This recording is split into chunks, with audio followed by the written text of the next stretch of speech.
2 annonces cette semaine. 2 modèles d'IA. Et une seule conclusion, si tu n'as pas mis les mains dedans d'ici vendredi, tu vas prendre du retard. Je t'explique ce qui vient de changer, et surtout ce que tu dois faire dès maintenant. Anthropies vient de sortir Claude Fable 5. C'est leur modèle le plus puissant à ce jour. Pas une mise à jour cosmétique, une capacité réelle à traiter des tâches longues et complexes sans décrocher. En parallèle, Google DeepMind présente Diffusion Gemma. Un modèle de génération de texte 4 fois plus rapide que ce qui existe. 4 fois. Et ce n'est pas un chiffre marketing, c'est mesuré en conditions réelles.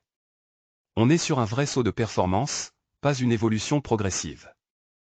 Concrètement, qu'est-ce que ça change pour toi? D'abord, des tâches que tu faisais toi-même, analyse de documents, rédaction longue, synthèse de réunions, tu peux maintenant les déléguer à l'IA et obtenir un résultat exploitable. Ensuite, la rapidité de génération texte devient quasi instantanée.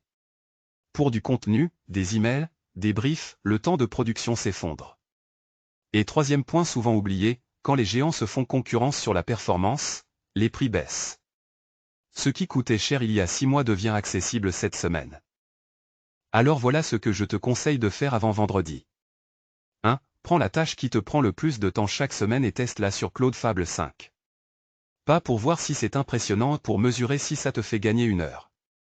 2. Si tu produis du texte régulièrement, un newsletter, post, rapport, compare la vitesse sur un cas concret avec Diffusion Gemma. 3. Note un processus interne que tu remettrais bien à demain. C'est probablement automatisable aujourd'hui. Retiens une chose, l'IA la plus puissante du marché est disponible maintenant, sans liste d'attente.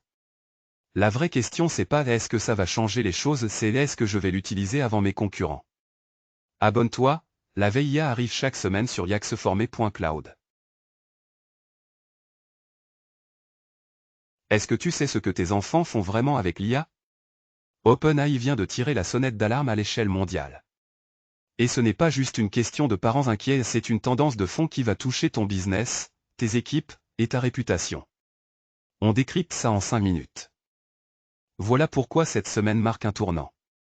Aujourd'hui, un ado peut interagir avec une IA sans aucune protection sérieuse. Pas de garde-fou. Pas de contrôle parental digne de ce nom. OpenAI réclame la création d'un institut international dédié à la sécurité des jeunes dans l'IA. C'est énorme. Et en Europe, les régulateurs regardent ça de très près, les actes poussent déjà dans ce sens. Ce mouvement n'est pas symbolique, il va engendrer des normes concrètes. Alors qu'est-ce qui change pour toi? Premièrement, les outils IA destinés ou accessibles aux jeunes vont devoir intégrer des protections certifiées. Deuxièmement, si tu utilises des plateformes IA dans ton entreprise, tu pourrais bientôt avoir à prouver que tu respectes ces nouvelles normes, surtout si tu travailles avec des établissements scolaires, des associations, ou des familles. Et troisièmement, la responsabilité ne repose plus seulement sur les parents. Elle remonte vers ceux qui créent et déploient ces outils. Toi y compris, peut-être. Concrètement, qu'est-ce que tu fais cette semaine? D'abord, fais le tour des outils IA que toi ou tes équipes utilisent. Est-ce que ces outils ont des règles claires sur les données des mineurs? Ensuite, si tu as des clients dans l'éducation, la famille, ou la santé, regarde si des mineurs pourraient être exposés à tes solutions. Enfin, prends position.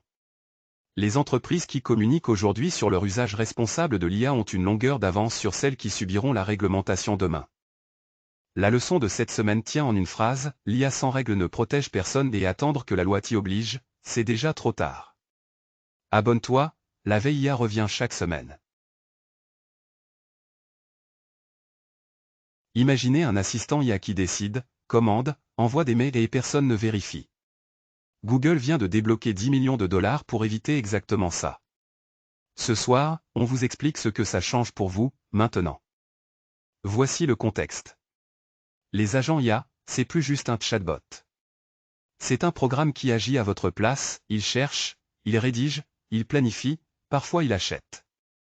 Et quand plusieurs agents travaillent ensemble, on parle de système multi-agents, les erreurs s'accumulent sans que personne ne les voie. Google DeepMind a mis 10 millions sur la table cette année pour résoudre ça. Ce n'est pas de la philanthropie. C'est parce que la fiabilité devient le vrai différenciateur commercial de l'IA. Concrètement, qu'est-ce que ça change pour vous?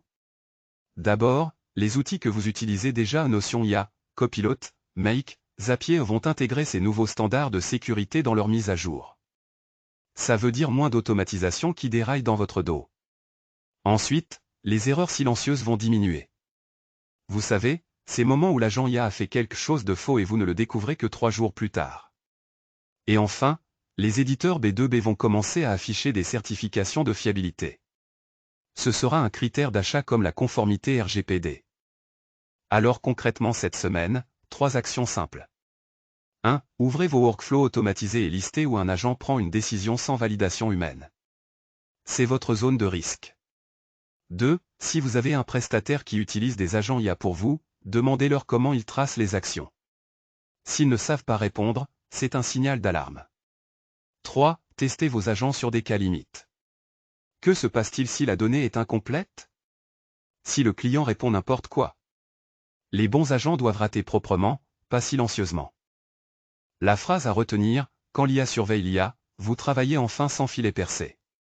L'investissement de Google n'est pas anecdotique, c'est le signal que la fiabilité devient le prochain grand chantier de l'IA professionnelle.